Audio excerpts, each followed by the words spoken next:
Hi guys, my name is Nand Mohan Mishra और मैं आप सबों के लिए लेके आया हूँ theenglishguru.com। theenglishguru.com में मैं आपको different kinds of classes provide करूंगा which is related to English. वो पीडी क्लासेस भी हो सकती है एंड जनरल कंपटीशन के लिए बहुत सारी ग्रामेटिकल जो टेक्निकली जो एग्जामिनेशंस में जो पूछे जाते हैं उन सब चीज़ों के बारे में मैं आपको बताऊंगा। लेकिन सबसे पहले मैं आज आप लोगों को बताने जा रहा हूँ about the PD classes, and that is called the self introduction. It means that how to introduce yourself.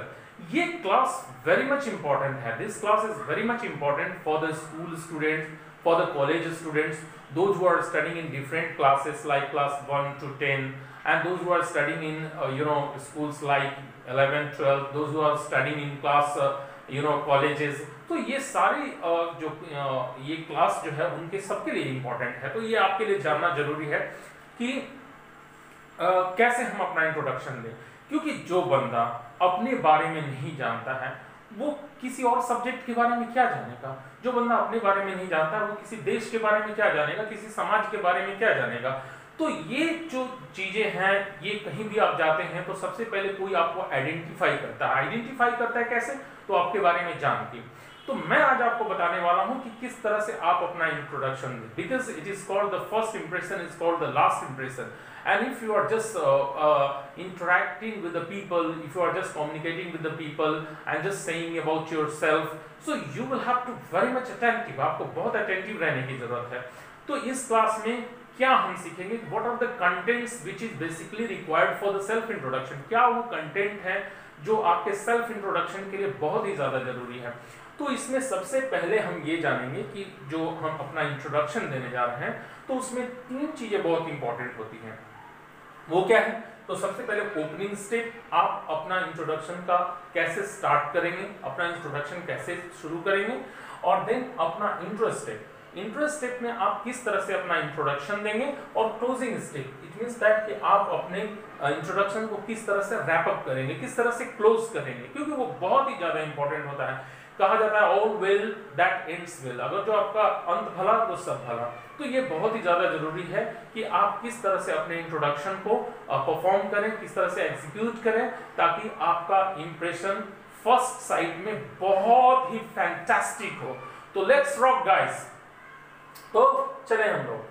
तो सबसे पहले ओपनिंग स्टेप में सबसे पहले आपको ग्रीट करना है। You will have to greet the people. Suppose that you are in school and suppose that your sir is calling you and saying to you that Rahul please introduce yourself। तो आप कैसे अपना introduction देंगे, कैसे शुरुआत करेंगे?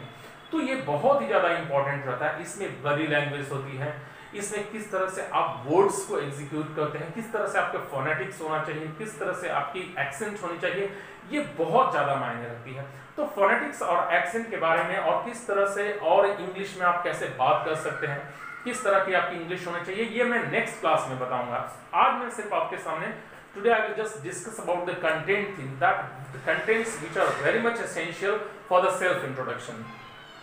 तो आपको ग्रीट करना है। Suppose that sir is calling you, you are standing before the people and you are saying like this, respected sir and my dear friends, good morning to all of you.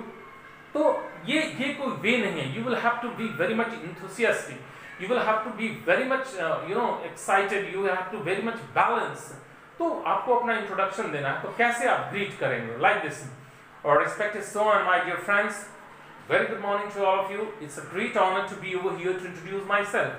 तो ये greet हो गया। अगर जो good morning है तो आप सुबह 12 बजे तक लोगों को गुड मॉर्निंग बोल सकते हैं, 12 से 4 बजे तक लोगों को आप गुड आफ्टरनून बोल सकते हैं, 12 बजे से 4 बजे के बीच में। उसके बाद में 4 बजे से लेके आप शाम तक गुड इवनिंग बोल सकते हैं। तो this thing should be kept in your mind. तो अब आगे आते हैं इंट्रो स्टेप। इंट्रो स्टेप में 4 चीजें जो होती है बहुत ही इंपॉर्टेंट होती है। जैसे मैंने यहाँ पे डिफाइन किया हुआ है, नाम, धाम, काम, मुकाम। फिर से मैं रिपीट करता हूँ। नाम मतलब आपका नाम क्या है, व्हाट इज योर नेम। धाम it means that from where do you belong to, and then आपका काम, एजुकेशनल क्वालिफिकेशन, और उसके बाद में फिर आपका वर्क एक्सपीरियंस, और मुकाम मतलब what do you want to become in your life. उसके बाद में स्ट्रेंथ होता है, हॉबीज होता है, तो आप ऐड ऑन कर सकते हैं। तो सबसे पहले ये हो गया name. Then after father's name, father's name is very much important. बहुत सारे स्टूडेंट क्या करते हैं कि फादर्स नेम मदर्स नेम को स्किप कर देते हैं। No, because you are dependent. You are dependent upon your father, mother and in your family. तो ये ज़्यादा जरूरी होता है कि आप अपने फादर के बारे में बताएं। तो you will have to say your father's name. Father's name में आप अपने पिताजी का नाम बताएंगे, प्रोफेशन बताएंगे। देन आफ्टर आपको फादर्स नेम, मदर्स नेम भी बोलना है। बहुत सारे बच्चे क्या करते हैं, मदर्स को स्किप कर देते हैं। नहीं, mother is also your identification. आप मदर के बारे में बताना होगा। और इसमें जो सबसे ब्लंडर करते हैं बच्चे, वो क्या करते हैं, वो कहते हैं my mother is a house wife. भाई क्या है हाउस वाइफ? घर की पत्नी है क्या? नो, वो घर की पत्नी नहीं है, वो आपके पापा की पत्नी है। She is the wife of your father. So how can she be the housewife of any house? No, it's not like that.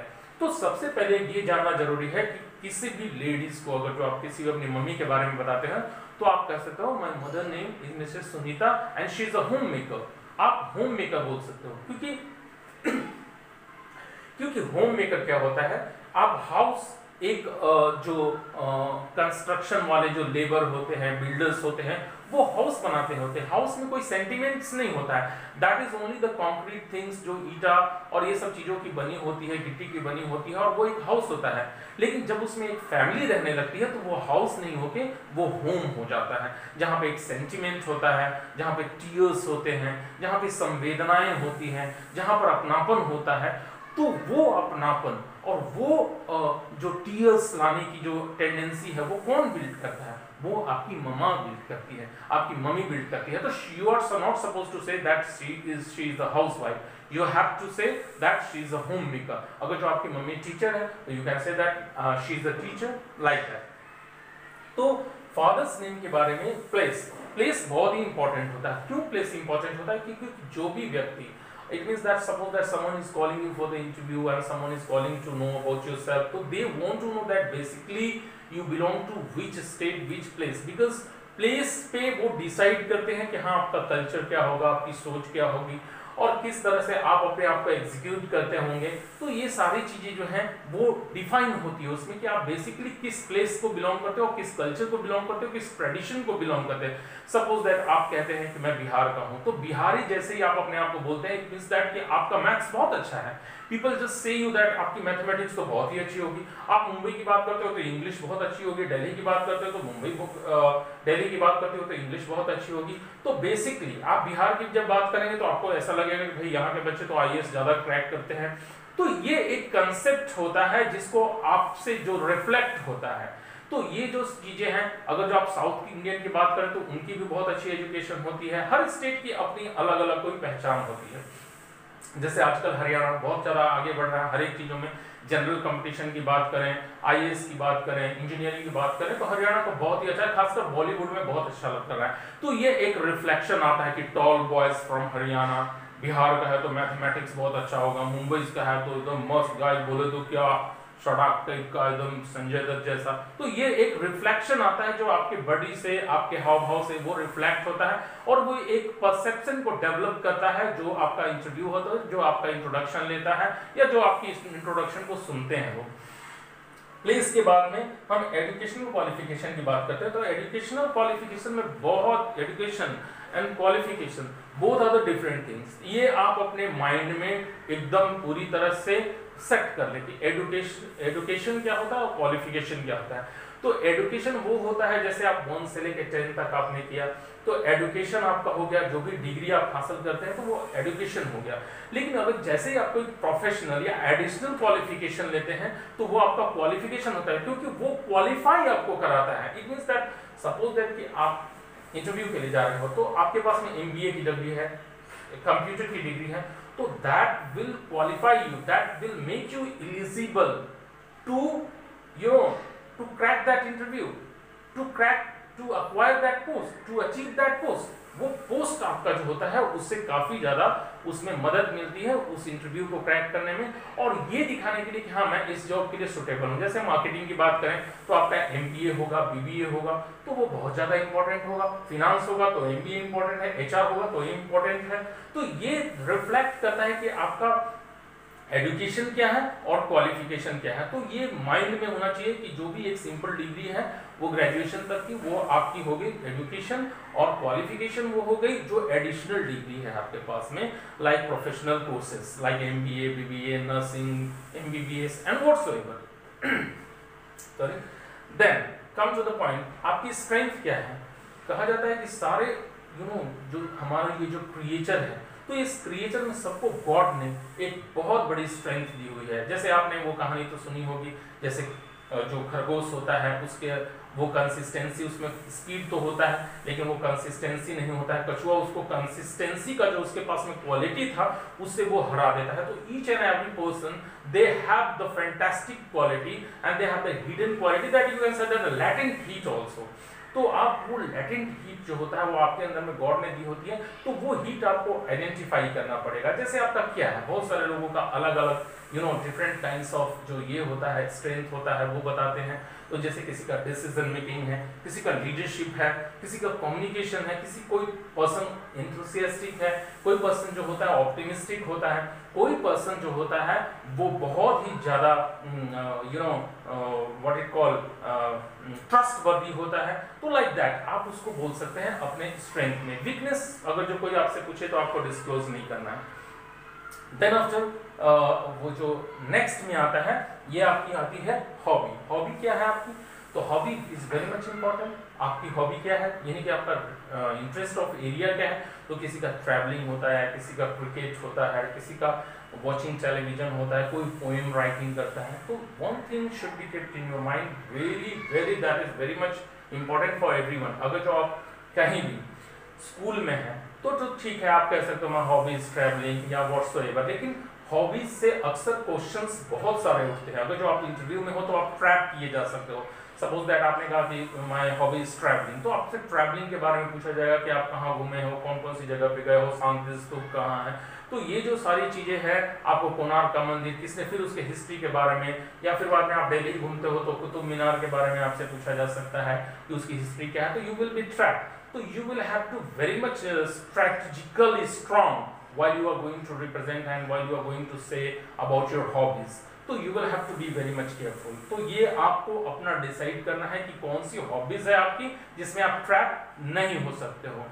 Otherwise, suppose that if you are saying that my hobby is writing poems, writing poetry, तो ये चीज आपको जो है वो वहां पे ये पूछा जा सकता है कि किस तरह की आपको जो आप हिंदी में राइटिंग करते हो तो आपसे अलग अलग राइटर्स के नाम पूछे जाएंगे, ऑथर्स के नाम पूछे जाएंगे, फिर उनके कंटेंट्स को पूछे जाएंगे। तो this is very much important. तो ये आपको हॉबीज पे काफी अलर्ट रहने की जरूरत है। Then after aim, what is the aim of your life, what you want to become in your life. Suppose that कि आपको बना I just want to become a doctor, I want to become an engineer, I want to become a RJ, whatsoever you want to become in your life, you have to say over here. Then next, closing step. Closing step it means that अब आपका सारा pack up हो चुका है, आपने अपने बारे में सारी चीजें बता दी हैं, और अब आपको अपने बारे में क्या बताना है, क्लोज करना है कि किस तरह से हम क्लोज करें। तो उसका डिफरेंट स्टेप्स है। जैसे आपने कह दिया कि that's all about myself. Thank you very much for paying your kind attention. Thank you once again. Thank you very much. Have a nice day. See you soon. Till then, bye bye. Like this. तो ये अपने अपने styles होते हैं, अपने अपने तरीके होते हैं, अपनी अपनी बातें होती हैं जो आप रखेंगे। तो फिर से मैं एक रिव्यू क्लासेस दे रहा हूँ कि ओपनिंग स्टेप है, कैसे आप ओपन करेंगे। जैसे respected sir, my dear friends, good morning to all of you. It's a great honor to be over here to introduce myself. Like this. Then after you have to introduce yourself. It means that interested. तो interested में मैं एक बात कहना भूल गया था आप लोगों से, जो ये था कि माई सेल्फ से कभी नहीं शुरुआत करते हैं। माई नेम इज राहुल, सही है। This is Rahul before you, आपको ये बोलना है कि this is Rahul before you, मतलब ये राहुल है आपके सामने में है। This is Rahul in front of you अगर जो बोलते हैं तो ये रॉन्ग सेंटेंस है, इससे कभी नहीं बोलना चाहिए कि this is Rahul in front of you. My, तो ये जो चीजें हैं ये आपको बहुत ही ज्यादा इंपॉर्टेंट होने जा रही है आपके इंट्रोडक्शन के लिए। तो वो ये सारी चीजों को आप कंसीडर करें, इस पर प्रैक्टिस करें, और मैं नेक्स्ट क्लासेस में आपको बताऊंगा कि how to introduce yourself. English कितने तरह की होती है, वर्ड इंग्लिश क्या होता है, रिच इंग्लिश क्या होता है, और रॉयल इंग्लिश क्या होता है। तो मैं एक बार फिर से आपसे कहना चाहूंगा, चैनल को सब्सक्राइब करना ना भूलें, theEnglishGuru.com, और बेल आइकन को दबा दें, शेयर करना ना भूलें, सभी से शेयर करें। और ये क्लासेस बहुत ही इंपॉर्टेंट है जो स्कूल स्टूडेंट्स के लिए, कॉलेजेस के लिए, और कॉलेज स्टूडेंट के लिए, स्कूल स्टूडेंट्स के लिए, और जॉब एस्पायरेंट्स के लिए, सभी के लिए जरूरत है। तो thank you very much for paying your kind attention. Till then, bye bye, and wait for the next videos.